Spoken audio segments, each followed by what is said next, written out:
तेरी मर्जी सी ਅਸੀਂ ਜਗ੍ਹਾ ਤੇ ਇਕੱਠੇ ਹੋਏ ਖੁਦਾਵੰਦ ਖੁਦਾ ਤੂੰ ਦਇਆ ਦੀ ਖਾਨ ਹੈ ਪ੍ਰਭੂ ਯਿਸੂ ਮਸੀਹ ਤੂੰ ਸਾਨੂੰ ਜਿਉਂਦਾ ਰੱਖਿਆ ਪਿਆਰੇ ਖੁਦਾਵੰਦ ਧੰਨਵਾਦ ਸਾਡੇ ਪਰਿਵਾਰਾਂ ਨੂੰ ਮੇਰੇ ਖੁਦਾਵੰਦ ਖੁਦਾ प्रभु जी आज दी बंदगी में तेरे हत्था च देने प्रभु यीशु मसीह आज जो कलाम है खुदावंद खुदा वो तेरे वाला होवे हालेलुया क्योंकि वचन देने वाला भी तू ही है प्रभु यीशु मसीह ब्रदर यीशु ਨੂੰ तेरे हत्था च देने खुदावंद खुदा ਉਹਨਾਂ ਨੂੰ ਤੇਰੇ ਹੱਥਾਂ 'ਚ ਦੇने खुदावंद खुदा अपना हाथ ਉਹਨਾਂ ਤੇ ਰੱਖਣਾ प्रभु जी ਉਹ ਖੜਿਆ ਤੇ ਆ ਪ੍ਰਭੂ ਜੀ ਪਰ ਬੋਲਣਾ ਨਾ ਤੂੰ ਹੋਵੇ ਹਾਲੇਲੂਇਆ ਧੰਨਵਾਦ ਜਾਣ ਵਾਲਾ ਉਹ ਨਹੀਂ ਤੂੰ ਹੋਵੇ ਆਮੀਨ ਸਾਨੂੰ ਡਾਂਟਣ ਵਾਲਾ ਉਹ ਨਹੀਂ ਤੂੰ ਹੋਵੇ ਯੈਸ ਲਾਰਡ ਜੀਸਸ ਕਿਉਂਕਿ ਤੇਰੀ ਡਾਂਟ ਦੇ ਵਿੱਚ ਵੀ ਪਿਆਰ ਹੈ ਹਾਲੇਲੂਇਆ ਆਮੀਨ ਦੇ ਵਿੱਚ ਵੀ ਖੁਦਾਵੰਦ ਖੁਦਾ ਬਹੁਤ ਕੁਝ ਛੁਪਿਆ ਆਮੀਨ ਜੀਸਸ ਥੈਂਕ ਯੂ ਖੁਦਾਵੰਦ ਖੁਦਾ ਜੇ ਤੂੰ ਸਾਨੂੰ ਡਾਂਟਦਾ ਹੈ ਪ੍ਰਭੂ ਯਿਸੂ ਮਸੀਹ ਤੂੰ ਸਾਨੂੰ ਕੁਝ ਸਮਝਾਉਣਾ ਚਾਹੁੰਦਾ ਹੈ ਹਾਲੇਲੂਇਆ प्रभु जी मैं बड़े बड़े काम कर सका यीशु तेरे ही नाम दे खुदावन खुदा प्रभु जी मेरी जिंदगी दे विच खुदावन खुदा तेरा ही काम होवे प्रभु यीशु मसीह काबिल तो नहीं सी प्रभु जी पर तू सानू काबिल बना हालेलुया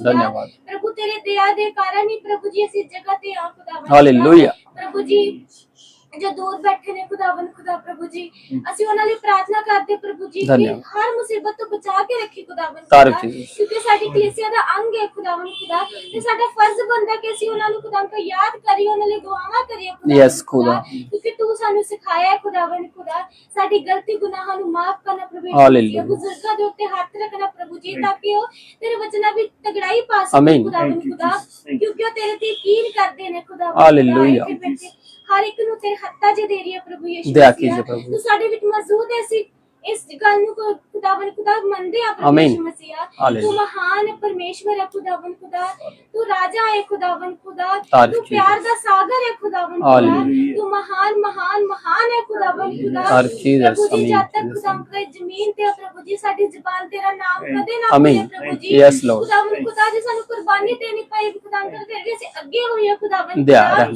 कर जी प्रभु जी ਅਸੀਂ ਜਾਣਦੇ जीना भी मसीह है ते मरना भी मसीह है खुदा ओ लॉर्ड जीसस पहले नहीं जानते सी प्रभु पर हुन ਅਸੀਂ जान चुके हैं खुदा बाकी रहंदी जिंदगी नु तेरे पवित्र हत्था च देनी प्रभु यीशु मसीह वचन दे नाल होना वचन सानू सिखाना तक कि ਅਸੀਂ अपने दिल विच स्टोर कर सकते हालेलुया ते कोई भी बंदा खुदा तेरी हजूरी विच सो ना पावे खुदा जीसस आमीन शैतान काम ना कर सके खुदा शैतान हुक्म देने खुदा वो चला जावे खुदा जो आएगा भी प्रभु जी वो पसम हो जाएगा खुदा तू उसनु प्रभु जी पसम कर दिता सी खुदा हालेलुया तू उसनु पैरों के थल्ले रख दिता खुदा तू अपने बच्चों नु ऊंचा कर दिता खुदा सानू अधिकार दिता प्रभु जी जो जो चीजें ਅਸੀਂ नहीं सोचियां ਉਹ ਚੀਜ਼ਾਂ ਤੂੰ ਦਿੱਤੀਆਂ खुदा थैंक यू प्रभु ਸਾਡੀ ਸੋਚ ਛੋਟੀ ਹੈ ਪ੍ਰਭੂ ਤੇਰੀ ਸੋਚ ਉੱਤਮ ਹੈ ਹਾਲੇਲੂਇਆ ਅਸੀਂ ਆਪਣੇ ਆਪ ਨੂੰ ਛੋਟਾ ਸਮਝਦੇ ਪਰ ਤੂੰ ਸਾਨੂੰ ਰਾਜਾ ਬਣਾਤਾ ਤਾਰੀਫ ਥੈਂਕ ਯੂ ਸਾਡੇ ਕੋਲ ਪੈਸਾ ਨਹੀਂ ਸਾਡੇ ਕੋਲ ਕਲਾਮ ਹੈ ਖੁਦਾ ਹਾਲੇਲੂਇਆ ਜੋ ਜਹਾਨ ਤੋਂ ਵੀ ਜ਼ਿਆਦਾ ਕੀਮਤੀ ਹੈ ਖੁਦਾ ਤੂੰ ਸਾਨੂੰ ਦਿੱਤਾ ਪ੍ਰਭੂ ਖੁਦਾ ਇਹ ਸਾਡੀ ਤਲਵਾਰ ਹੈ ਖੁਦਾ ਪ੍ਰਭੂ ਜੀ ਤੂੰ ਰਹਿਮ ਕਰਨਾ ਪ੍ਰਭੂ जी मेरी छोटी दी दुआ नु सुनना और कबूल करना मांग रहे प्यारे प्रभु यीशु मसीह के नाम में आमीन आमीन हालेलुया हालेलुया सचमुच प्रभु ने एक और समय दिया हमें एक और शाम दी है और मत्ती रचित सुसमाचार में से पढ़ रहे थे और उसके हमने 8वें अध्याय में पहुंच चुके थे और 8 की 27 तक हमने पिछले शुक्रवार को देख लिया था।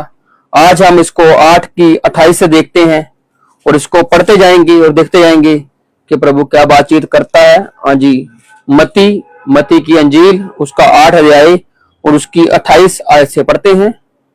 दुष्ट आत्मा ग्रस्त मनुष्यों को चंगा करना। हाँ जी दुष्ट आत्मा ग्रस्त मनुष्य को यीशु मसीह ने के द्वारा चंगा करना। हाँ जी जब वह उस पार गदरेनियों के देश में पहुंचा इससे पहले तूफान आता है एक झील में और जब तूफान आता है तो यीशु मसीह दूसरी तरफ जा रहे होते हैं और अब दूसरे तरफ की बारी है।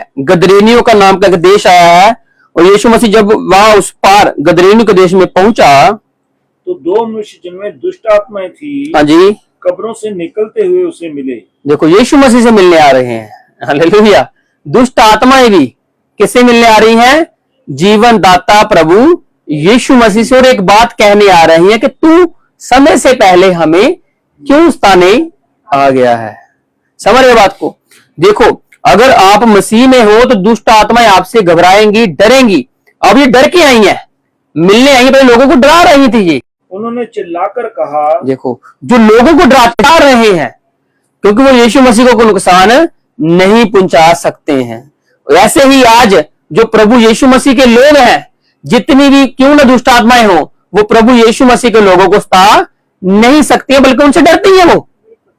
क्योंकि दुष्ट आत्माओं का हमारे ऊपर, मसीही लोगों पर कोई अधिकार है ही ना। अगर यीशु मसीह के ऊपर नहीं था तो यीशु मसीह के लोगों के ऊपर भी नहीं होने वाला।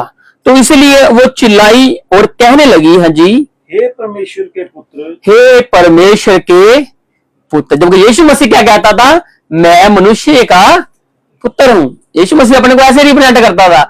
लेकिन ये जानते हैं कि असल में वो है कौन, असल में उसकी आइडेंटिटी, उसकी पहचान है क्या।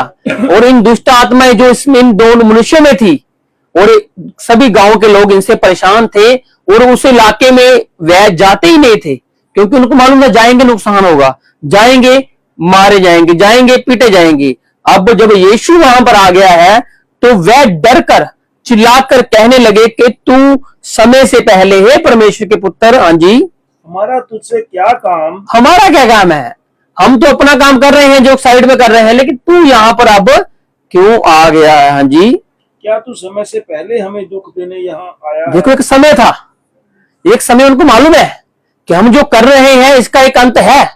जैसे हम संसार में रह रहे हैं, हमको भी मालूम है कि एक दिन हमने संसार से जाना है। हमें मालूम है ना कि हम पक्के तो यहां पर है, रहने नहीं वाले। वचन कहता है, फिलिपियों में लिखा है कि हम यहां पर क्या है, परदेसी हैं, मुसाफिर हैं। और हमें ये मालूम है, और हमें मालूम है एक समय आएगा जब हम उस समय में प्रभु से मिलेंगे। और इनको भी मालूम था कि जो हम कार्य कर रहे हैं इनका भी एक अंत होने वाला है, क्योंकि बुरे काम का बुरा ही नतीजा होता है। इनको मालूम है जो हम कर रहे हैं, इन मनुष्यों से करवा रहे हैं, ये बुरे काम है। लेकिन इनको मालूम था कि इस चीज का एक समय है।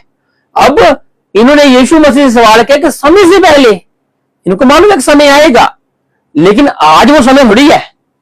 लेकिन प्रभु यीशु मसीह वचन कहता है कि जब हम पापी ही थे तभी वो हमारे लिए मरा, तभी वो हमारे लिए आया।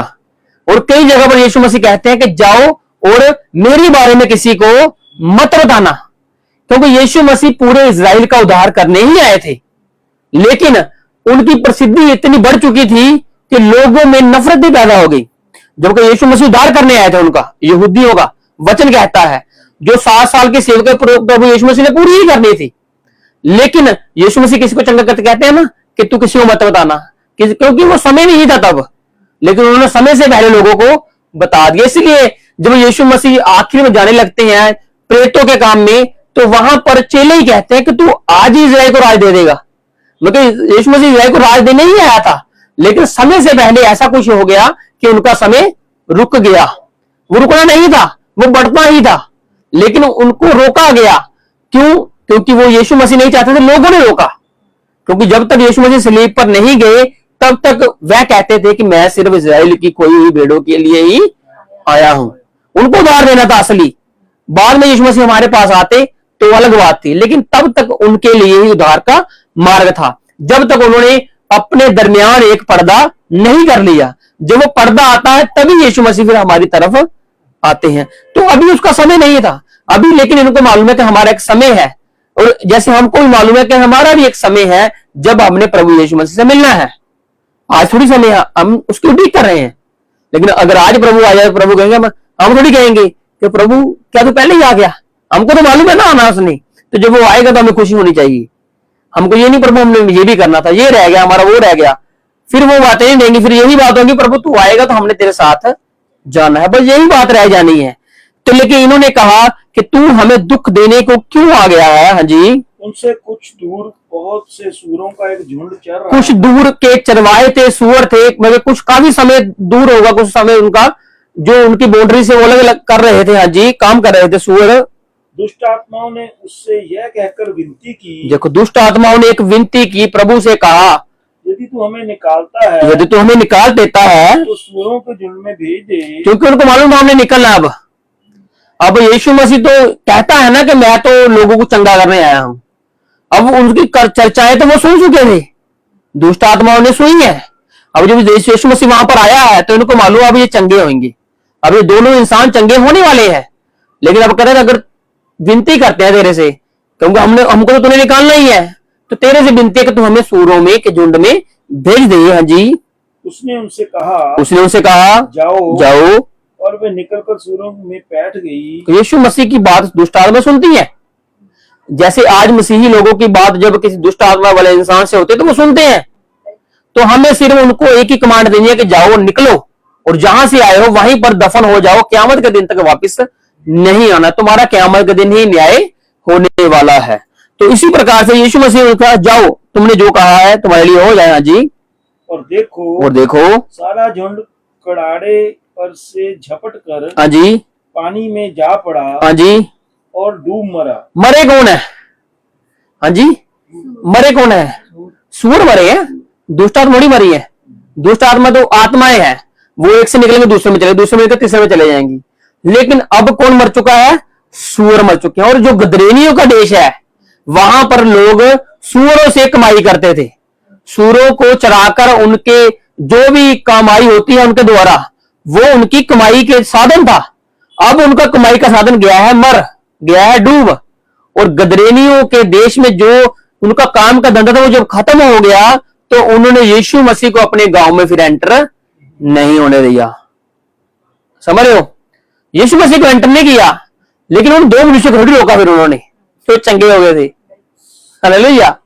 आज कई लोग यीशु मसीह को एक्सेप्ट नहीं करते, लेकिन आपको तो अपने घर में उतारते हैं ना वो, तो आप फिर मसीह की गवाही दीजिए। अगर वो यीशु मसीह को नहीं मानते तो कोई बात नहीं, लेकिन आपकी गवाही मसीही होनी चाहिए। वो दो मनुष्य गए फिर उस गांव में, वो गांव के लोग बदले होंगे क्योंकि वो दो लोग गवाही देने गए हैं कि हम चंगे हुए हैं। और लोगों ने देखा कि ये हमें मारते थे, आज ये हमें बचाने की बात कर रहे हैं। जैसे पलूस लोगों को मारता था, एक दिन वो बचाने की बातें कर रहा था। ये आपका चरित्र दर्शाता है कि जब आप मारने के अलावा बचाने की बातें करो तो आप में बदलाव हुआ है। जब आप नफरत बांटने के बजाय प्यार बांटो तो आप में बदलाव हुआ है। जब आप दया करो और नम्रता दिखाओ तो आप में बदलाव हुआ है। लोग यीशु मसीह को माने ना माने, लेकिन आपकी गवाही देखकर वो एक न एक दिन मसीह में आ जाएंगे। जैसे वो दो लोग आ जाते हैं गदरेनियों को, लेकिन यीशु मसीह नहीं जा पाए क्योंकि उन्होंने कहा कि तूने हमारा धंधा चौपट कर दिया है, हमारी सूरों से कमाई होती थी, लेकिन अब वो मर चुके हैं। हाँ जी, क्या होता है आगे? उनके चरवाहे भागे। चरवाहे, देखो चरवाहे चरा रहे थे उनको, अब चरवाहे सारी घटना देख रहे हैं। कैसे दुष्ट आत्माओं ने कहा, कैसे वो दो लोग चंगे हुए, कैसे वो उसमें गई सूअरों में, कैसे सूअर गिर के मर गए। अब वो सारी वार्तालाप, सब चरित्र उन्होंने देखा, सब उन्होंने देखकर अब वो भाग गए गांव में। हाँ जी। और नगर में जाकर ये सब बातें, हाँ जी, और जिनमें दुष्ट आत्मा थी उनका सारा हाल कह सुनाया। अब इन्होंने सारा हाल जो सब कुछ देखा था इन्होंने अपनी आंखों से, अब ये सब कुछ उन लोगों को, अपने मालिकों को जाकर बता रहे हैं। हाँ जी। तब सारे नगर के लोग यीशु से भेंट करने को निकल आए। जे उनको लेके आने के लिए निकले कि तू हमारे गांव में आ, तूने बहुत अच्छा काम किया है। ये उनको भगाने के लिए निकले हैं कि तू कौन आ गया है जिसने आकर हमारे सूअरों को मार दिया है। सूअर से हम कमाई करते थे, अगर वो दो मनुष्य में दुष्ट आत्माएं थी तो क्या फर्क पड़ता है, लेकिन यीशु को फर्क पड़ता था। भैया हमको फर्क पड़ना चाहिए। अगर कोई दुख में है, कोई मुसीबत में है, हमको उनको छोड़ना नहीं है, हमको उनको पकड़ना है, उनको मुसीबतों से निकालना है। अगर हम भी मुंह फेर कर चले जाएंगे तो फिर वो बात नहीं रहेगी। तो इसलिए उनको ये नहीं फर्क पड़ता था कि लोगों को कि उनको दुष्ट आत्माएं हैं, किसी को मार रहे हैं, किसी को बात, उनको फर्क नहीं पड़ता। उनको सिर्फ ये फर्क पड़ता था कि हमारे जो काम काज है वो खत्म करने ये आया है। लेकिन उनको नहीं मालूम था कि वो उनको जीवन देने के लिए आया है। पतरस ने अपनी मछली छोड़ी, पतरस ने अपने जाल छोड़ा, वो यीशु मसीह के पीछे लग गया। उनको नहीं मालूम हमारा फ्यूचर क्या है, लेकिन वो पूछते थे, वो सोचते थे। लेकिन एक दिन आया जब उन्होंने सब कुछ त्याग दिया, और एक दिन उन्होंने मसीह के लिए इतनी कमाई की कि आज उनका नाम आज तक लोगों के जुबान पर रहता है। हालेलुया। उन्होंने ये कमाई की है, और आज मसीही लोगों ने भी कुछ कमाई करनी है स्वर्गीय धन की, कि आपका जहां धन होगा वहां आपका मन होने वाला है। तो ये लोग निकले हैं, यीशु मसीह के पास आए और कहने लगे हैं जी, और उसे देखकर विनती की। और देखो दुष्ट आत्मा ने भी विनती की, और अब ये भी विनती कर रहे हैं जी कि हमारी सीमा से बाहर चला जा, तू हमारे नगर में प्रवेश मत कर, क्योंकि तूने पहले ही नुकसान कर दिया और आगे जाके तू और नुकसान करेगा। तो इससे अच्छा है कि तू यहां से निकल जा। उनको ये नहीं अच्छा लगा कि दो बंदे चंगे हो गए, उनको ये नहीं चंगा अच्छा लगा कि जो दो लोग लोगों को मारते थे वो भयानक थे, अब वो सुधर चुके हैं। उनको सिर्फ अपने काम काज की बड़ी थी कि हमारा काम का खत्म हुआ, जबकि उन दो लोगों के प्रति उनको दया दिखानी चाहिए थी। कितने अच्छे काम हुआ है, आज हम अपने देश में उधार लेकर आएंगे, लेकिन उस उधार को उन्होंने भगा दिया, छोड़ दिया। हाँ जी, कहा कि तुम यहां से निकल जाओ, लकवे के रोगी को चंगा करना। और फिर यीशु मसीह वहां से चले जाते, क्योंकि लोगों ने एक्सेप्ट नहीं किया। आज जो कोई यीशु मसीह एक्सेप्ट नहीं करता तो यीशु मसीह रुकता नहीं है, वो आगे जाकर किसी और को पकड़ता है। अगर वो भी रिजेक्ट करता है तो वो आगे जाकर किसी और को पकड़ता है, और वो कहता है कि मैं रुकने वाला नहीं हूं, मैं अपने लिए अपने लोगों को ढूंढ ही लूंगा, क्योंकि ये काम मसीह का है, ये हमारा काम है ही नहीं।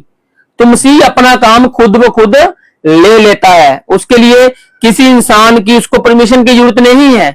उसने जिसको काम में लाना है उसको काम में ले ही आना है। अब 2 मनुष्य को जो चंगा किया वो जाकर फिर प्रचार करते हैं, लोगों ने सुना चाहे नहीं सुना, लेकिन उन्होंने जाकर बताया। हाँ जी, लकवे के रोगी, अब हम 9वें अध्याय में पहुंच चुके हैं, यहाँ पर एक लकवे का रोगी है, यहाँ पर भी कुछ देखने वाला है जी। फिर वह नाव पर चढ़कर पार गया।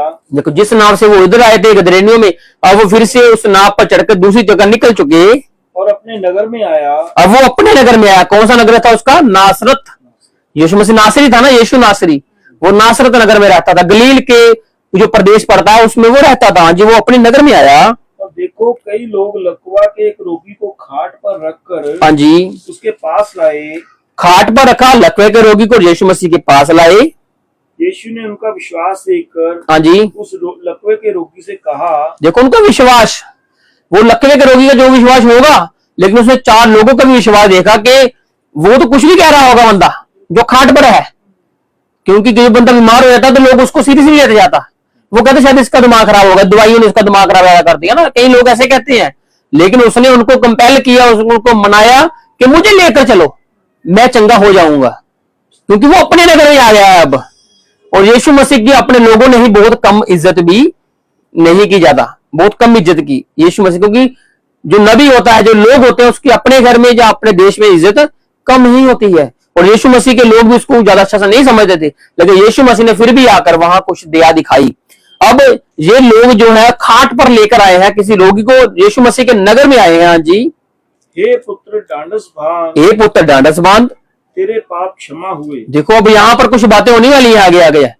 यीशु मसीह वो क्या करने आया था? एक लकवे का रोगी, एक पैरालाइज मनुष्य खाट पर है, 4 लोग उसको लेकर आए हैं, और यीशु मसीह ने विश्वास देखा।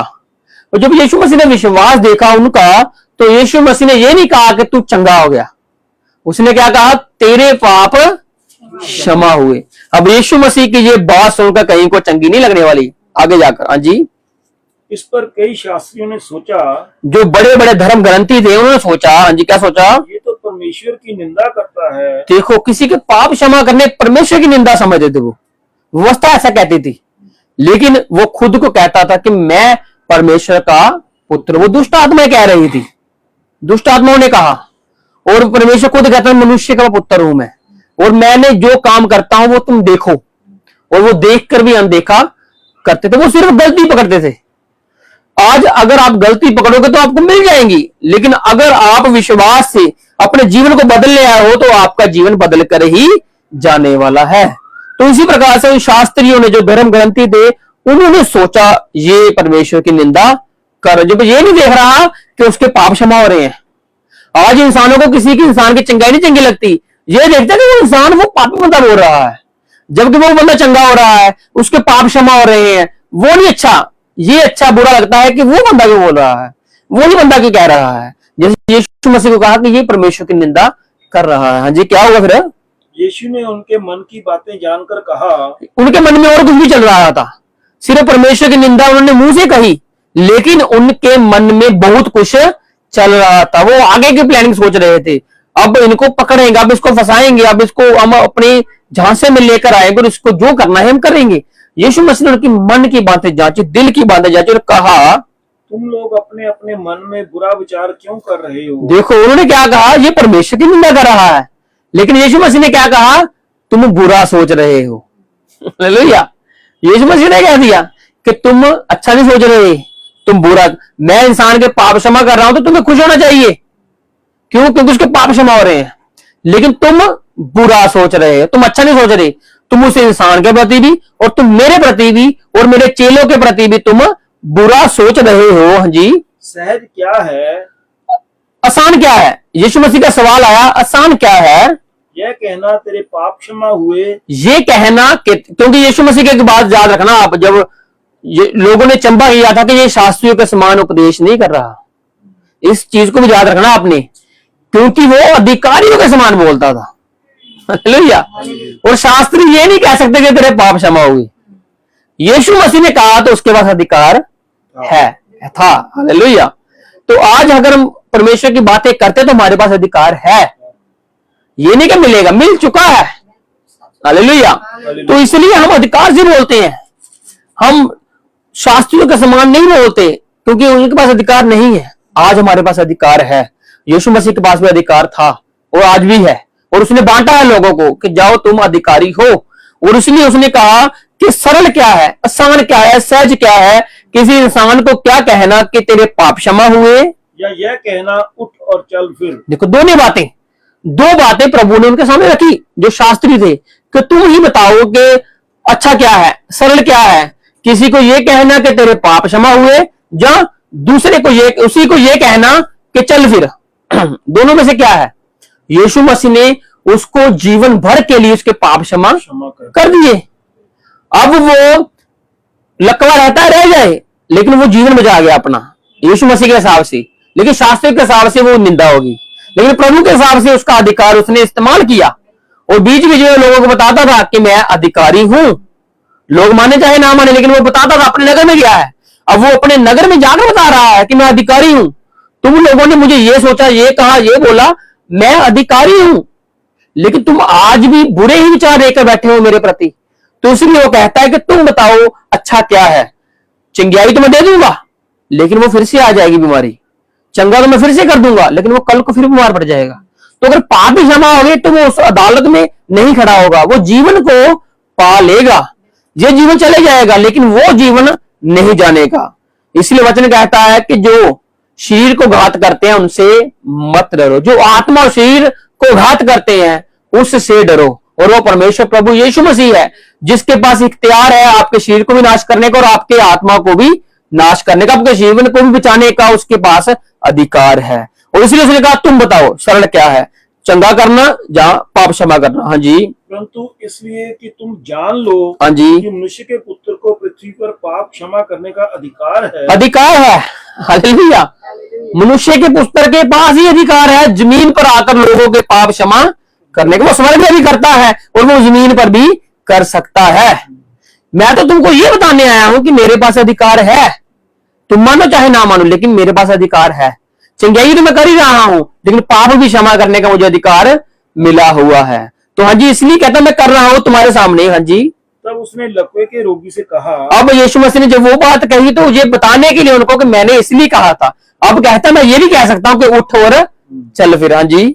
उठ अपनी खाट उठा। हाँ जी। और अपने घर चला जा। यीशु मसीह ये भी कह सकता था, लेकिन उनको बताने के लिए कि मैं अधिकारी हूं, उसने कहा तेरे पाप क्षमा हुए। हालेलुया। हम किसी इंसान को चंगाई दे सकते हैं, लेकिन हम उसको पहले ये कहते हैं कि चंगाई टेम्पररी रह जाएंगी। हालेलुया। चंगाई तो मिल जाएगी, वचन में आओ, परमेश्वर के घर में आओ, विश्वास करो, चंगाई मिलेगी। क्यों नहीं मिलेगी? विश्वास करो, मिलेगी ही मिलेगी। लेकिन उससे बड़ी बात है कि आपके पाप क्षमा होंगे और आपको जीवन मिलेगा प्रभु यीशु मसीह के राज में। और समझ यही है कि तेरे पाप क्षमा होंगे, तू परमेश्वर प्रभु यीशु मसीह के नाम से बपतिस्मा ले, तेरे पाप क्षमा हो जाएंगे। कितनी सरल बात है कि प्रभु यीशु मसीह में आने के बाद आपका जीवन बदलना, या फिर आप उसी रोगों में रहकर वही काम करना चाहते हो। इसलिए चंगाई टेम्परेरी है, जो मिल ही जानी है। जब तक आप इस दुनिया में हो, आप बीमार होगे चंगे होगे, बीमार होगे चंगे होगे, लेकिन असली जीवन प्रभु यीशु मसीह में है, जो प्रभु यीशु मसीह कहता है। हाँ जी। वह उठकर अपने घर चला गया। यीशु मसीह ने क्या कहा? उठ और चला जा, और वो चला गया। लोग यह देखकर डर गए। अब लोग डर गए और परमेश्वर की महिमा करने लगे। परमेश्वर की महिमा करने लगे, जिसने मनुष्यों को ऐसा अधिकार दिया है। हाँ, वो महिमा कर रहे हैं कि ये अधिकार मनुष्य को मिला हुआ है पाप क्षमा करने का। मनुष्य को नहीं, मनुष्य के पुत्र को मिला हुआ था। हालेलुया। उसी प्रकार से जब मनुष्य का पुत्र दुनिया से जाता है तो वो कहता है मैं जो अधिकार मेरे में थे अब वो मेरे लोगों में होंगे। अब मनुष्यों में है, अब मनुष्यों में है। इसलिए लोग हैरान होते हैं कि चर्च में जाने के बाद, संगति में विश्वास करने के बाद, प्रभु यीशु में से विश्वास लाने के बाद इस इंसान का जीवन कैसे बदल गया। क्योंकि मनुष्य को प्रभु ने अधिकार दिया हुआ है और उस अधिकार को अगर बखूबी से इस्तेमाल करे तो उसकी जिंदगी बदलेगी ही बदलेगी। हाँ जी, मती को अब बुलाया जाना। मती का बुलाया जाना। हाँ जी, वहां से आगे बढ़कर यीशु ने मती नामक एक मनुष्य को, मतलब यीशु मसीह के जो नगर है उसमें ही मती रहता था, उसी के बीच में टैक्स कलेक्टर था, उसके नगर में ही। हाँ जी, महसूल की चौकी पर बैठे हुए देखा, जो जहां पर वो उसका काम था बैठकर चुंगी लेने का, वहां पर बैठा हुआ था और उससे कहा मेरे पीछे हो ले, और मेरे पीछे हो ले। तो वह उठकर उसके पीछे हो लिया। देखो चंदे वाली बात है, एक इंसान अपना काम कर रहा है और वो अपने काम में व्यस्त है और यीशु मसीह आया और कहा मेरे पीछे हो ले, क्योंकि उसकी आवाज में कुछ कशिश थी जिससे लोग आकर्षित होते थे। आज मसीही में कुछ कशिश है, मसीह के लोगों में कुछ कशिश है जिसके पीछे लोग चलते हैं, प्रभु के पीछे चलते हैं, क्योंकि उसकी आवाज बताती है कि वो जीवन दाता है, वो मुक्ति दाता है, वो ही है जो सच्चा परमेश्वर है। और मत्ती ने सुना और वो उसके पीछे हो लिया। जब वह घर में भोजन करने के लिए बैठा, जब वो घर में भोजन करने के लिए बैठा तो बहुत से महसूल लेने वाले और पापी आकर यीशु और उसके चेलों के साथ खाने बैठे। यहाँ पर लिखा है जब वह घर में बैठा। अब वो शायद अपने घर में बैठा है या किसी के घर में बैठा है, शायद उसका अपना घर है प्रभु का, जिस घर में वो अजी हाँ वो अब मत्ती के घर में चला गया, क्योंकि पंजाबी की बाइबल ये कह रही है क्या वो मत्ती के घर में ही, क्योंकि मत्ती ने देखा कि मैं बदला हूं, अब मुझे कुछ करना चाहिए। अब वो टैक्स कलेक्टर के घर में चला गया भोजन करने के लिए बैठा, तो महसूल लेने वालों और पापी आकर यीशु और उसके चेलों के साथ खाने बैठे। अब सिर्फ मत्ती ही नहीं, उसके चेले भी और साथ में और लोग जिन्होंने देखा कि ये चंबे काम हो रहे हैं और उन्होंने देखा कि हम भी देखें कि ये ऐसा शख्स कौन है जो लोगों को कह रहा है मेरे पीछे चलो, लोग चल रहे हैं, लोग देखने आ गए। हाँ जी, यह देखकर फरीसियों ने उसके चेलों से कहा, देखो फरीसी फिर से आ गए, वहां पर शास्त्री है, यहाँ पर फरीसी है। और याद रखना फरीसी और सदूकी दो तबके थे वहां के, वो वहां के जो दल थे, फरीसी और यीशु मसीह के लोग, मतलब मसीही लोग ये मानते थे कि पुनरुत्थान है, लेकिन सदूकी नहीं मानते थे। ये बात आपने याद रखनी है कि सदूकी नहीं मानते थे लेकिन फरीसी मानते थे। और पलूस फरीसी था, निकोदेमस फरीसी था, और यीशु मसीह के, क्योंकि जो उनका मत मिलता था ना आपस में, वो उसके मत में थे। धीरे धीरे वो समझते थे कि जीवन तो है, मरने के बाद जीवन तो है। जैसे मरियम और मार्था वो भी समझते थे, जब लाजर के कब्र पर यीशु मसीह जाने लगते हैं, वो कहते हैं ना मुझे यीशु मसीह जी उठेगा, वो कहते हाँ मुझे मालूम है वो जी उठेगा जब पुनरुत्थान होगा। मगर वो फरीसी थे, लेकिन यीशु मसीह ने उनके जीवन को बदला, कि वो यीशु मसीह उसी वक्त की बात कर रहे थे, मैं आज ही इसको जिंदा करूंगा। पुनरुत्थान को तो जिंदे होने ही लोगों ने है, आज भी मैं इसको जिंदा करने की ताकत रखता हूं, आज मेरे पास अधिकार है। उस पुनरुत्थान की बात तो बहुत देर बाद है, लेकिन आज भी मैं किसी का उद्धार ऐसे ही कर सकता हूं, जिंदा कर सकता हूं। जी, तुम्हारा गुरु महसूल लेने वाले और पापियों के साथ क्यों खाता है? अब फरीसी आए हैं और उन चेलों से बात कर रहे हैं कि तुम्हारा जो गुरु है, जो यीशु मसीह है, वो जो पापियों के साथ क्यों बैठता है, क्यों खाता है? यह सुनकर यीशु ने उनसे कहा, यीशु ने कहा वैद भले चंगों के लिए नहीं, मैं तुम्हारे लिए नहीं आया, तुम तो चंगे हो अपने आप में, तुमको तो लगता ही नहीं कि तुम में कोई बीमारी है, तुमको तो लग रहा है तुम पापी हो, तो इसलिए मैं तुम्हारे पास आया भी नहीं। मैं तो बीमारों के पास आया हूं, चुंगी लेने वाले टैक्स कलेक्टर पापियों के पास मैं आया हूं। परंतु बीमारों के लिए आवश्यक है। डॉक्टर की जरूरत सिर्फ बीमारों को ही होती है। कोई चंगा इंसान डॉक्टर के पास जाता है? नहीं जाता, सिर्फ बीमार ही जाता है। और आज अगर हम यीशु मसीह के पास आए हैं तो कहीं ना कहीं हम पापी थे, कहीं ना कहीं हम बीमार थे। जो हम यीशु मसीह के पास आए तो उसने हमारी बीमारियों को चंगा कर दिया। हम यीशु मसीह के पास आए तो उसने हमारे पापों को ठीक कर दिया, क्योंकि वो अधिकारी था। इसलिए वो कहता है कि बीमारों को ही डॉक्टर की वैद्य की जरूरत है। जी, मैं बलिदान नहीं, इसलिए तुम जाकर इसका अर्थ सीख लो। अब यीशु मसीह उनको कुछ अर्थ सिखा रहा है। तुम मुझसे ये बातें कर रहे हो लेकिन एक अर्थ सीखो। अर्थ क्या है? हाँ जी, मैं बलिदान नहीं परंतु दया चाहता हूँ। तुम जो शाम को बलिदान लेकर जाते हो मंदिरों में, और मैं तुमको बता देना चाहता हूं कि मैं बलिदानों से खुश होता ही नहीं हूं। प्रभु यीशु मसीह के बोल उनके लिए एक कड़वे थे, बुरे थे, लेकिन यीशु मसीह बोल रहे हैं वो क्यों अधिकार से बोल रहे हैं, बताने के लिए कि तुमने व्यवस्था को अच्छे से जाना ही नहीं। व्यवस्था को मानते हो, व्यवस्था को समझते हो, लेकिन उसके अर्थों को जानने में तुम चूक चुके हो। बलिदान बलिदान बलिदान कहते रहते हो, लेकिन दया कहां है? बलिदान बलिदान बलिदान कहते हो, लेकिन प्रेम कहां है? प्रभु का यह सीधा संदेश था उनके लिए कि तुम इसका अर्थ सीख के आओ पहले, कि मैं बलिदान से नहीं, हाँ जी, क्योंकि मैं धर्मियों को नहीं मैं बलिदान से नहीं परंतु दया चाहता हूँ। प्रभु ने कहा मैं बलिदान नहीं चाहता, मैं तो दया चाहता हूं। तुम लोगों ने जो पापी जो टैक्स कलेक्टर है, चुंगी लेने वालों को बुरा ही बना दिया कि वो हमसे चुंगी लेते हैं, चुंगी लेते हैं, चुंगी लेते हैं। लेकिन यीशु मसीह ने कहा जो सरकार का है, जो केसर का है, केसर को दो। आज हम दुनिया में रहते हैं तो हम सरकार को देते हैं, टैक्स पे करते हैं, है ना? तो क्यों करते हैं? क्योंकि हम संसार में रह रहे हैं।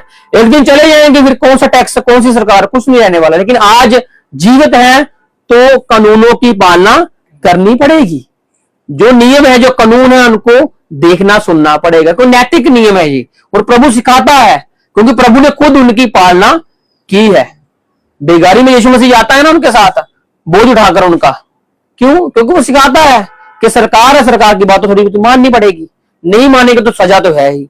इसलिए बातों को मानना है, उल्लंघनाएं नहीं करनी है, क्योंकि हमें सरकार के भी वफादार रहना है, अपने मालिक के भी वफादार रहना है, अपने परिवार के वफादार भी रहना है। उसी प्रकार से परमेश्वर कहता है कि हाँ जी, मैं बलिदान नहीं परंतु दया चाहता हूं, क्योंकि मैं धर्मियों को नहीं परंतु पापियों को बुलाने आया हूँ। मैं धर्मियों के लिए तो आया ही नहीं।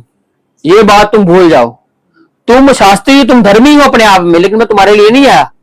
मैं पापियों के लिए, जिनको तुम तुच्छ जानते हो, मैं उनके लिए आया हूं। जिनको तुम कुछ नहीं समझते, मैं उनके लिए आया हूं। जिनको तुम अपने साथ खाना खा नहीं सकते, मैं उनके लिए आया हूं। प्रभु सेवा करने आया था, कराने। वो खुद कहता है कि मनुष्य का पुत्र सेवा टहल करने आया है, ना कि कराने। उसने पैर धोए लोगों के, अपने चेलों के पांव धोए, सिखा के गया कि मैं गुरु होकर तुम्हारे पांव धो रहा हूं, तुम लोगों ने भी ऐसा ही करना है। जी आगे, उपवास का प्रश्न। उपवास का प्रश्न। हाँ जी, तब यूहन्ना के चेलों ने उसके पास आकर कहा। अब ये कौन से चेले आए हैं? यूहन्ना के भी चेले थे ना, क्योंकि यीशु मसीह से पहले यूहन्ना आता है जो प्रचार करता है, उसके चेले बन जाते हैं। और जब उसके चेले बन जाते हैं तो वो ही कहता है कि अब तुम उसके पीछे चलो। अब उसके चेले यीशु मसीह के पास आए कुछ प्रश्न लेकर उपवास के विषय में। हाँ जी, क्या कारण है कि हम और फरीसी इतना उपवास करते हैं? देखो आगे ना बात, यहाँ पर यूहन्ना के चेले और फरीसी, साथ में फरीसी, क्योंकि फरीसी और ये जो मसीही के लोग हैं जो कुछ आपस में काफी मेल जोल खाते थे, इसीलिए तो फरीसियों ने यीशु मसीह को जानने की इच्छा जताई, क्योंकि काफी मत इनका मिलता था, काफी सोच समझ इनकी मिलती थी। और इसी प्रकार से यूहन्ना के चेले जो उपवास रखते थे, वैसे ही फरीसी भी उपवास रखते थे। अब यूहन्ना के चेले ये प्रश्न कर रहे हैं यीशु मसीह से कि क्या बात है कि हम, मतलब कि यूहन्ना के चेले कह रहे हैं हम, और साथ में फरीसी, हाँ जी, इतना उपवास करते हैं, हाँ जी, पर तेरे चेले उपवास नहीं करते। हम कर रहे हैं लेकिन वो नहीं कर रहे हैं। यूहन्ना के चेले कौन से थे बता सकते हो आप? वैसे तो काफी थे, लेकिन कुछ के नाम आए हैं जो मसीह के पीछे चलते हैं। हाँ जी, और नतानियल भी होता है, और फिलिपुस भी है शायद, और साथ में एक वो अंद्रयास, ये उसके चेले। और ये जाकर पतरस को बताते हैं कि हमको मसीह मिल गया है। यूहन्ना की किताब पढ़ोगे ना, ये पतरस को लेकर जाते हैं कि हमको वो मिल गया है मसीही, क्योंकि सबसे पहले यही देखते हैं जब यूहन्ना कहता है कि ये मसीही है, और वो देख रहे होते सब वाक्य को, और फिर जाकर वो बताते हैं कि हमको वो मिल गया है जिसकी हम प्रतिज्ञा कर रहे थे, वो उस किनारे पर है। जब यीशु मसीह आता है तो वो विश्वास करते हैं, क्योंकि यीशु मसीह कहता है जाल यहाँ फेंको, और वो फेंकते हैं तो कितनी मछलियां आ जाती हैं। तो यहाँ पर उसने कहा कि वो उपवास नहीं रखते, लेकिन हम जो यूहन्ना के चेले हैं और जो फरीसी, सदूकी ध्यान नहीं रखते होंगे क्योंकि सदूकियों का नाम नहीं आया, फरीसी और यूहन्ना के चेले कहते हैं उपवास बहुत रखते हैं। लेकिन क्या कारण है कि तेरे चेले उपवास नहीं रखते? हाँ जी, यीशु ने उनसे कहा, यीशु ने अब उनसे कहा, क्या बराती जब तक दूल्हा उनके साथ है हाँ जी, शोक कर सकते हैं? क्या गम कर सकते हैं कोई? जब तक एक विवाह वाला माहौल बना हुआ है और जब तक उसमें कोई मिस हैपनिंग नहीं हो जाती, तब तक कोई कर सकता है कुछ शोक? नहीं कर सकता, तो सब मगन होते हैं। अब यीशु जो दूल्हा है, यीशु जो राजा है, अब वो सलीब पर नहीं चढ़ा, अब वो क्रूसिफिकेशन नहीं हुई उसकी, अब वो मरा नहीं है, अब वो जीवित है उनके बीच में और कह रहा है क्या बराती, अब वो उनको बराती कह रहा है जो साथ में उसके चल रहे हैं। कहते जब तक दूल्हा ही उनके साथ है, जब दूल्हा जाएगा तो तब शोक होगा, लेकिन जब तक दूल्हा है तो क्या बराती शोक कर सकते हैं? नहीं कर सकते। हाँ जी, पर वे दिन आएंगे, लेकिन दिन आएंगे, हालेलुया। आज दिन आते हैं ना हमारे, जब हम 3 उपवासों की एक घोषणा करते हैं और जो रखते हैं वो दूल्हे के इस शोक में शामिल होते हैं। शोक क्या, वो तो एक खुशी का दिन होता है जब हम रखते हैं, क्योंकि हमारा दूल्हा मरकर चला ही नहीं गया, वो आएगा भी, हालेलुया। वो जीविता परमेश्वर है और इसीलिए आज हम रखते हैं उपवास, क्योंकि दूल्हा आज हमारे बीच में जो है आत्मिक रीति से है, हमारे अंदर है और वो कहता है कि मैं आऊंगा और तुम्हें साथ लेकर जाऊंगा। उपवास में हम उसकी तैयारी करते हैं और इसी प्रकार से कहता है कि जब तक मैं साथ हूं तब तक वो उपवास नहीं रखते, लेकिन एक दिन आएगा। हाँ जी, पर वे दिन आएंगे, वह दिन आएंगे जब दूल्हा उनसे अलग किया जाएगा। अभी अलग नहीं है, लेकिन वह दिन आने वाले हैं जब अलग किया जाएगा। उस समय वे उपवास करेंगे, उस समय वो करेंगे। और जब यीशु मसीह चला गया होगा तो उन्होंने उपवास फिर किए हैं, हालेलुया। फिर उपवास किए हैं उन्होंने और लोगों को सिखाया भी है। और जब पढ़ते हैं प्रेरितों का, वहां में लिखा है कि संगति करने में, रोटी तोड़ने में और प्रार्थना करने में लोलीन, रोटी तोड़ने में प्रभु को करने में, प्रभु की रोटी तोड़ने में लोलीन रहो। और आगे जाकर उन्होंने सब कुछ लोगों को बताया है, क्योंकि उपवास का प्रश्न चल रहा है। हाँ जी, कोरे कपड़े का पैबंद, हाँ जी, पुराने वस्त्र पर कोई नहीं लगाता। अगर कोई पुराना कपड़ा है तो उस पर कोई नया कपड़ा लगाता है?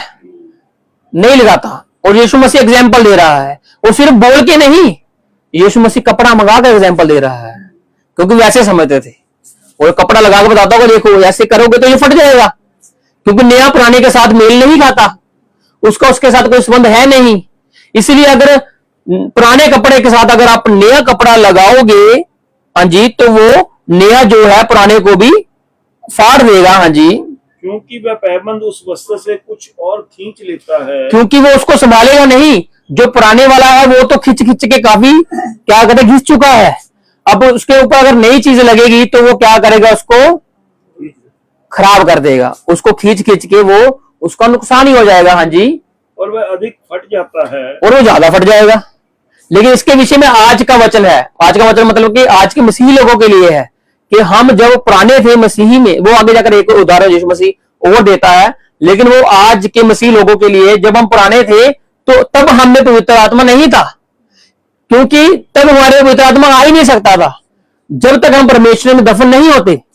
और जब हम नए बनते हैं तो नया वचन हमारे अंदर तब आता है, और तब फिर हम फटते नहीं है, तब हमारे घिसाई नहीं होती है। क्यों? क्योंकि हमने पहले अपनाया प्रभु यीशु मसीह को, और अपनाने के बाद हमारे में नया पवित्र आत्मा प्रभु यीशु मसीह के द्वारा आता है। और इसीलिए वो कहता है, हाँ जी, आगे और एक उदाहरण हो देता है प्रभु यीशु मसीह, और लोग नया दाखरस, हाँ जी, पुरानी मशकों में नहीं भरते। जो दाखरस होता है, प्रभु यीशु मसीह उनको एग्जाम्पल के साथ साथ प्रैक्टिकल करके बता रहा है। उसने उन्होंने मंगाया है कि वो जिसमें डालते हैं, उसने उसको मंगाया, उसको चमड़े के, और पुराने को मंगाया, उसमें नहीं दाखरस डाल के दिखाया कि देखो ये फट जाएगी, ये ऐसे नहीं रहने वाली। इसी प्रकार से उसने कहा, हाँ जी, कि वो मुश्कों में नहीं रहती, क्योंकि ऐसा करने से मशकें फट जाती हैं। ऐसा करने से क्या होगा, मशकों का नुकसान और साथ में दाखरस का नुकसान हो जाएगा।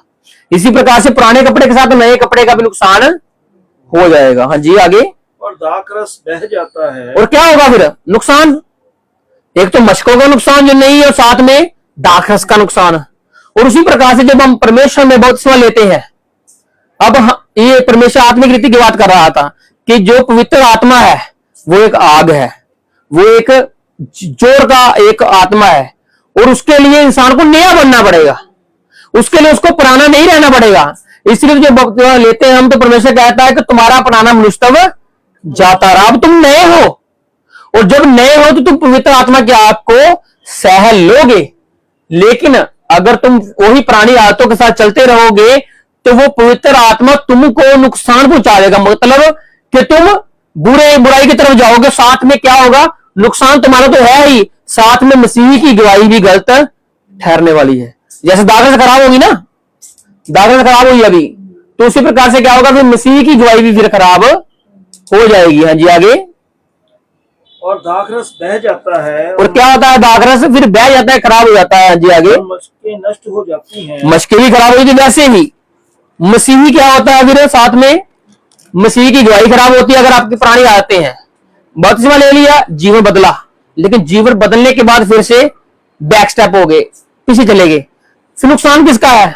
आपका तो है ही, मशकों का तो है ही, साथ में उस दाखरस का जो नहीं है, साथ में उस पवित्र आत्मा का जो गवाही झूठी ठहरती है। फिर कि वो ही कहते हैं लोग, ये तो मसीह था, ये तो ये था, ये तो वो था।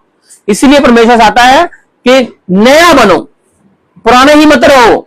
पुरानी बातें बीत गई, अब मैं तुम्हारे लिए सब कुछ नया करता हूं। हाँ जी। परंतु नया दाखरस नई मशकों में भरते हैं। नया दाखरस नई मशकों में ही जाता है। पवित्र आत्मा मसीही लोग जो जीवन बदलते हैं अपना, उनमें ही बैठता है, उनमें ही आता है। हाँ जी। और वे दोनों बचे रहते हैं। फिर वे दोनों बचे रहते हैं। अगर बताया ना आपको पुराना जीवन, तो वो मतलब फिर पवित्र आत्मा काम नहीं करने वाला। लेकिन अगर जीवन बदला है तो साथ में फिर क्या होगा, दोनों फिर बचे, आपका शरीर भी और आपकी आत्मा भी। फिर आपको शरीर में पता लगता है कि ये शरीर किसी काम का नहीं, एक दिन चले जाएंगे, छोड़ देंगे। डर खत्म हो जाता है मृत्यु का। क्यों? क्योंकि मसीही लोगों के लिए डर खत्म है मृत्यु का। इसलिए आज हम मसीह में बचे हुए हैं। हाँ जी। मृत लड़की और बीमार स्त्री। मृत लड़की, आप शायद हम इसको इसी को पढ़ेंगे शायद। हाँ जी, पढ़ते हैं, मृत लड़की और बीमार स्त्री। इसमें देखना दो बातें हैं, तो इस बातों को भी सुनना। हाँ जी। वह उनसे ये बातें कह ही रहा था। यीशु मसीह उस जगह पर प्रश्न, इस उपवास के प्रश्न की बातें कह ही रहा था कि देखो, एक सरदार ने आकर उसे प्रणाम किया और कहा, एक सूबेदार आया, उसका नाम जैरस है, जैरस की बेटी है। और जैरस, इसका जैरस है, आपको लूका या मरकस में इसका नाम मिल जाएगा, लेकिन यहाँ पर सिर्फ एक सरदार आया है। हाँ जी, उसने कहा, प्रणाम किया और कहा, मेरी पुत्री हाँ जी, अभी मरी है, हाँ जी, परंतु चलकर अपना हाथ उस पर रख, हाँ जी, तो वह जीवित हो जाएगी। मेरी पुत्री अभी अभी मरी है, अभी उसको ज्यादा समय नहीं हुआ, तेरे पे विश्वास है हमें, तू चलेगा, हाथ रखेगा और वो जिंदी हो जाएगी। इसमें बात देखना, आगे जाकर आपको पता लगेगा कि दो बातें हैं इसमें। एक तो मृतक लड़की है और साथ में बीमार स्त्री भी है। हाँ जी, क्या होता है आगे? यीशु उठकर अपने चेलों समेत उसके पीछे हो लिया। यीशु चल पड़ा, क्योंकि यीशु को कोई बुलाता है तो वो चल पड़ता है, उसमें कोई ना नुक्कर नहीं करता, वो जाता है। बुलाइए तो सही, पिछली बार देखा था ना हमने, उसने कहा कि तू मुझे चंगा कर सकता है, यीशु ने कहा मैं कर सकता हूं, कहो तो सही, करेगा। वो करने के लिए तो आया है वो। इसीलिए वो कहता है कि उसने कुछ नहीं सोचा, कुछ नहीं बोला कि मैं खाना खा लू, ये कर लूं। उसने कहा चल, मैं तेरे साथ चलता हूं। जी। देखो एक स्त्री ने जिसको 12 वर्ष से लहू बहने का रोग था। देखो यहाँ पर दो वाक्य हैं। एक तो सरदार है जिसकी बेटी मर गई है, अब वो अपनी बेटी के लिए है, उसने एक बात कही, उसको याद रखना कि तू चल, सिर पर हाथ रख, तेरे हाथ रखने से वो चंगी हो जाएगी। हाथ रखने से, समझ इस बात को। और आगे देखो क्या होता है। और हाँ जी, हाँ जी। एक स्त्री ने जिसको 12 वर्ष से लहू बहने का रोग था। एक स्त्री है जिसको 12 साल से रोग है, किसका? लहू बहने का। हाँ जी। पीछे से आकर उसके वस्त्र के आंचल को छू लिया। इसने क्या किया? बताइए बताइए। इसने छुआ। इसने छुआ और उसने क्या कहा? तू छू। हालेलुया। यीशु मसीह के आगे पीछे देखो ना, प्रार्थना करनी है हमने कि हम छुए उसको। यीशु मसीह तो छुएगा ही छुएगा, लेकिन हमारे अंदर भी चाहत होनी चाहिए। उसने क्या, एक पिछली बार देखा था, सूबेदार ने क्या कहा, तो यहीं से कह दे। समझ, कहने का तरीका है, बात करने का तरीका। दुआएं तो बहुत सारे लोग करते हैं, लेकिन दुआ करने का तरीका। उपवास तो बहुत सारे लोग रखते हैं, लेकिन उपवास रखने का तरीका। संगति में तो बहुत सारे लोग जाते हैं, लेकिन संगति में बैठने का तरीका, उठने का तरीका और परमेश्वर के लिए दिल से गाने का तरीका अलग है सब कुछ। समझ लो बात को। स्कूल में कहीं बच्चे जाते हैं, लेकिन पास नहीं सब होते। उसी प्रकार से परमेश्वर कहता है कि दो स्त्रियां चक्की पीसती होंगी। मतलब दो लोग जो स्त्री हैं, कहने का मतलब कि चर्च में कितने लोग होंगे, लेकिन उसमें से कुछ लोगों को मैं लेकर जाने वाला हूं, सभी को नहीं। क्यों? क्योंकि उन्होंने वो नहीं मांगा जो परमेश्वर ने चाहा, उन्होंने वो किया जो उन्होंने चाहा। इसलिए परमेश्वर के साथ जो सूबेदार आया है, सरदार आया, उसने कहा तू छू, तू छू और चल, चल भी और छू भी। विश्वास। इस स्त्री ने क्या कहा, मैं छूऊंगी। उसने ये नहीं कहा मुझे वो छूए, इसने कहा मैं ही छूऊंगी। हालेलुया। दोनों में अंतर है, एक तो परमेश्वर को कहना और वो चल पड़ा, और एक तो परमेश्वर को छू लेना उसकी बिना आज्ञा के। वो बुरी बात थोड़ी है, परमेश्वर को छू रहे हैं, वो हमारा पिता है। हम अपने पिता का पकड़ लेना पैंट कई बार कि नहीं मुझे चीज लेके दे, मैं तभी छोड़ूंगा, और पिता फिर जब लगाता है कान पे बाद में चीज भी लेके देता है ना। पिता का प्रेम है वो, बच्चे को डांट कर चीज देना। इसलिए मसीह का भी एक डांट है और उसके बाद उसमें प्रेम है। अगर उसकी डांट है तो प्रेम भी है, अगर उसका प्रेम है तो डांट भी है। और साथ में उसने क्या कहा, स्त्री ने कहा कि मैं छू लूंगी।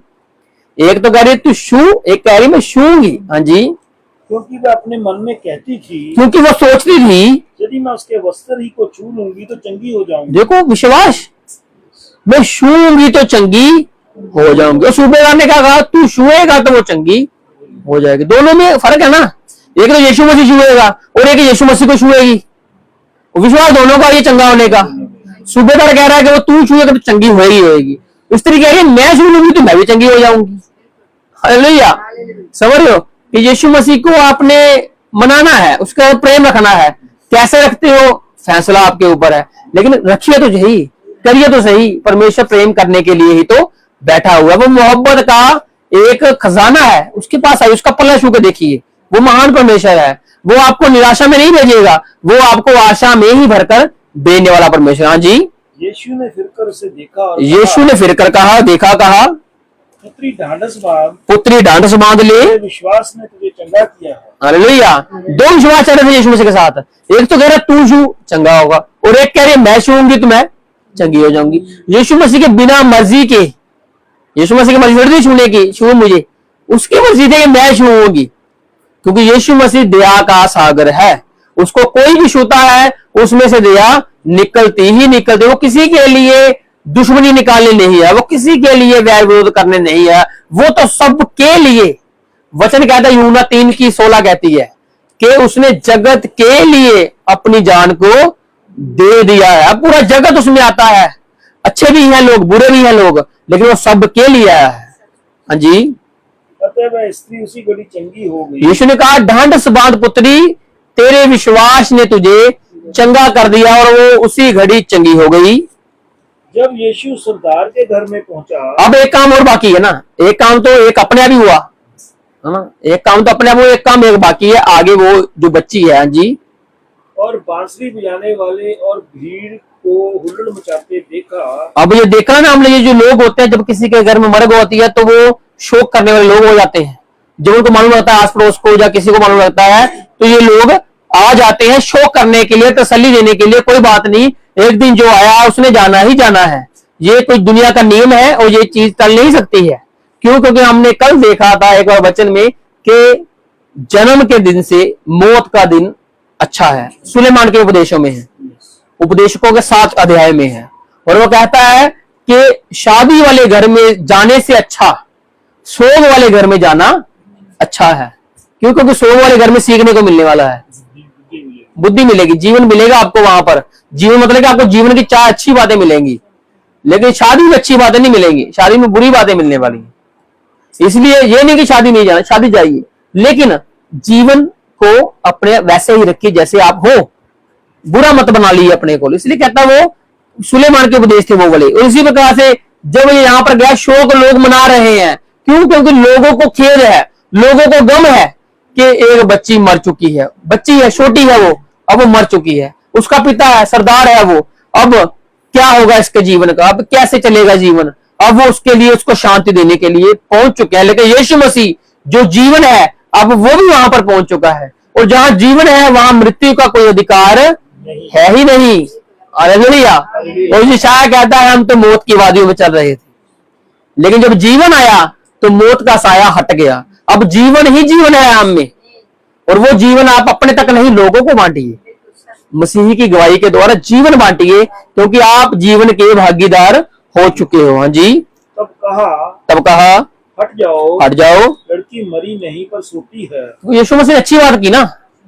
लोग कह रहे थे मर गई है, चलो शोक कर रहे थे वो, लेकिन यीशु मसीह ने क्या कहा, मरी नहीं है वो, सोई है। लाजर के विषय में यीशु मसीह ने कहा था, वो सोया है, ये बीमारी, ऐसा कहता है ना यीशु मसीह कि ये जो बीमारी है ये सोने के नहीं है, वो मर गया। और उसके चेले समझे नहीं थे तब।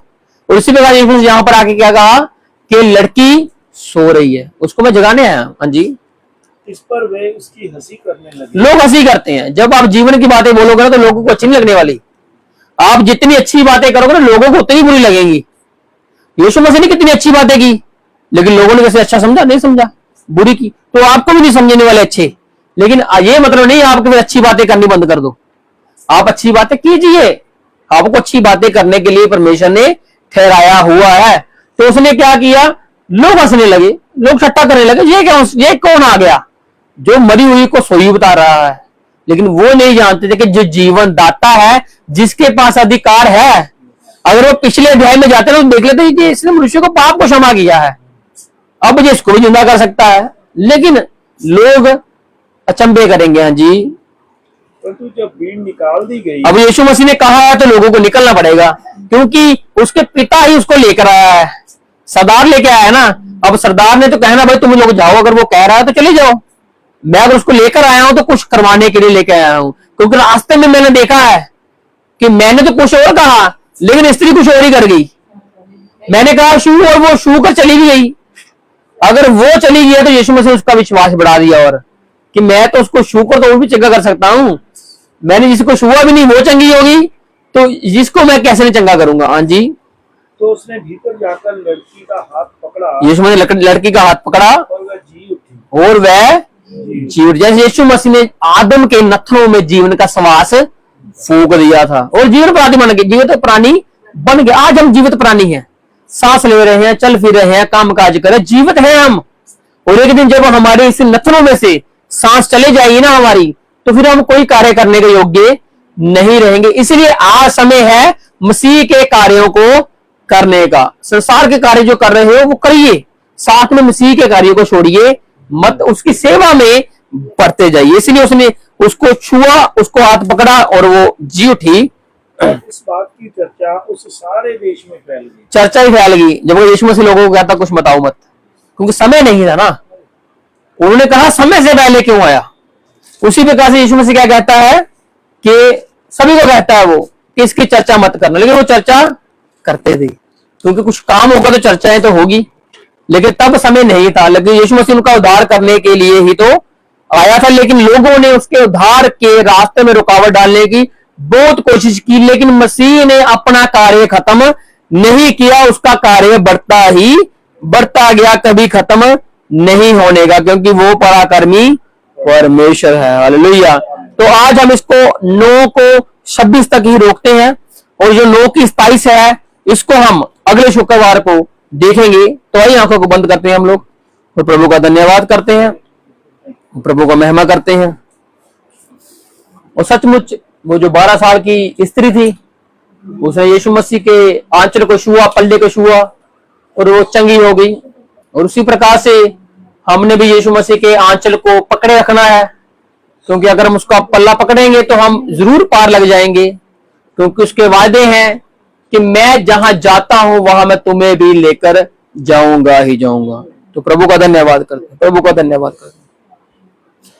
मैं पल्ला यीशु दा कदे नी छड्डना, ज़माना वेरी लख होवे, मैं पल्ला यीशु दा कदे नी छड्डना, ज़माना वेरी लख होवे, कदी ऐसा ना दिन आवे जदों मेथों ओ वक्त होवे, कदी ऐसा ना दिन आवे जदों मेथों ओ वक्त होवे। मैं हुक्म ते ओदे सदा चलदा रवांगा, मुनादी हमेशा ओदी करदा रवांगा, मैं पल्ला मसीहा दा कदी नहीं छड्डना। मैं हुक्म ते ओदे सदा चलदा रवांगा, मुनादी हमेशा ओदी करदा रवांगा। मैं पल्ला मसीहा दा कदी नहीं छड्डना, मैं पल्ला यीशु दा कदे नहीं छड्डना। जमाना बैरी लख होवे, मैं पल्ला यीशु दा कदे नहीं छड्डना। जमाना बैरी लख होवे, जमाना बैरी लख होवे, जमाना बैरी लख होवे। Hallelujah, hallelujah, hallelujah, hallelujah. तो ये आंखों को बंद करते हैं, स्वर्गीय प्रार्थना भाई जगजीत के साथ करते हैं। ऐ हमारे पिता, ए हमारे पिता, तू जो स्वर्ग में है, तू जो स्वर्ग में है, तेरा नाम पवित्र माना जाए, तेरा नाम पवित्र माना जाए, तेरा राज्य आए, तेरा राज्य आए, तेरी इच्छा जैसे स्वर्ग में पूरी होती है, तेरी इच्छा जैसे स्वर्ग में पूरी होती है, वैसे पृथ्वी पर भी हो, वैसे पृथ्वी पर भी हो। हमारे दिन भर की रोटी आज हमें दे, हमारे दिन भर की रोटी आज हमें दे, और जिस प्रकार हमने अपने अपराधियों को क्षमा किया है, जिस प्रकार हमने अपने अपराधियों को क्षमा किया है, वैसे तू भी हमारे अपराधों को क्षमा कर, वैसे तू भी हमारे अपराधों को क्षमा कर। हमें परीक्षा में ना ला, हमें परीक्षा में न ला, परंतु बुराई से बचा, परंतु बुराई से बचा, क्योंकि राज्य, क्योंकि राज्य, पराक्रम, पराक्रम और महिमा सदा तेरे हैं। सदा तेरे हैं। आमीन। आमीन। अब से लेकर हमेशा तक परमेश्वर का प्रेम, उसकी संगति और उसका फजल बरात हमारे साथ यूं ही बना रहे। आमीन। आमीन। तो हमारा बंद का समय खत्म।